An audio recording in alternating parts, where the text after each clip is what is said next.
Well, the November election is less than a month away, and there are many big races on this year's ballot, including for governor. Joining us this morning is Democratic candidate Tom Barrett. Thanks for joining us so early this morning. It's great to be here. Well, it's a big day. Vice President Joe Biden is coming into town, and President Obama was just here.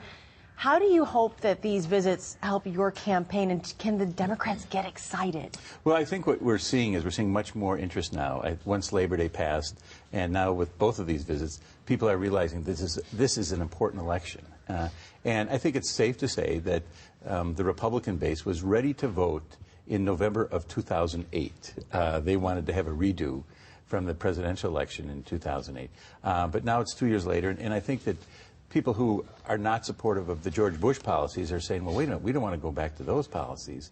And so it's not a referendum. It's really a choice between candidates. And that's what I'm offering, is a choice and a vision for jobs and a vision for putting state government on a diet. Well, both you and your opponent, Scott Walker, are talking about job creation in Wisconsin. How desperately important that is. What is your plan right out of the gate?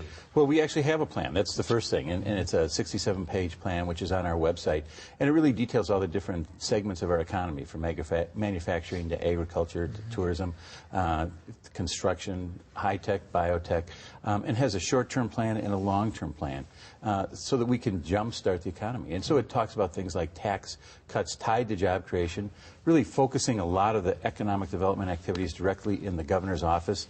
I've said that on November 3rd, the first thing I'm going to do the day after the election is launch a comprehensive search for a jobs director who will work right out of the governor's office, and that person will be ready to go on January 3rd.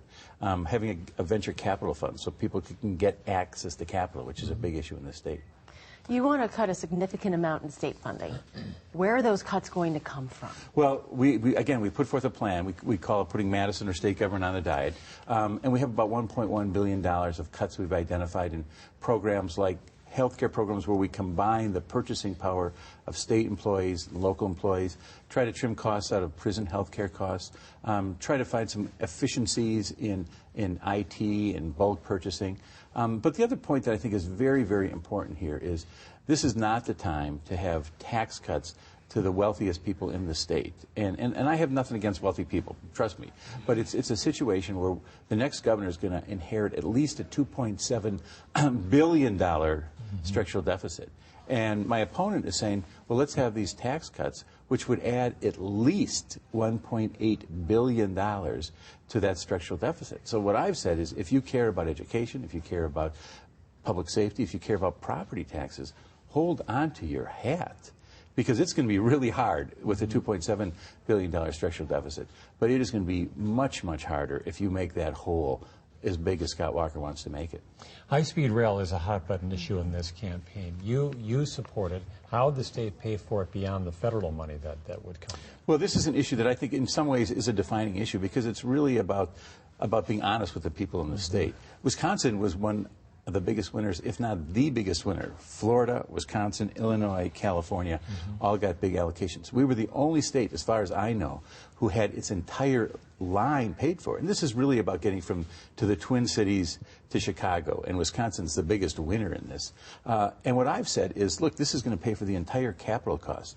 Are there going to be ongoing operational costs? Yeah, there are. But I'm just glad that these guys weren't around when Dwight Eisenhower was putting together the interstate system, because the federal government doesn't pay for snow plowing on the interstate system.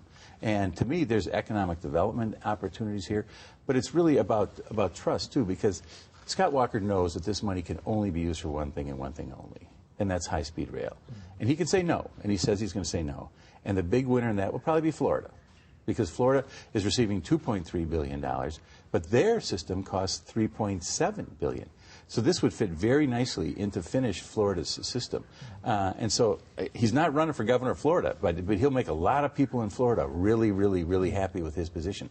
I don't want to give those $800 million away to another state. It's been well over a year since you were attacked at the state fair. You're doing remarkably well. Eventually you came out with that in one of your campaign ads. There are obviously critics there. There are critics for everybody. How do you respond to those people that you use that in an ad? Well, I would say it's safe to say that every single ad I've put out someone has had a criticism for. That it's too negative, it's too positive. You can't have. I think the only ad they would be happy is if they had an ad of me sleeping in a chair for 30 seconds or a minute. But it's part of who I am, and it's part of the experiences I've been through.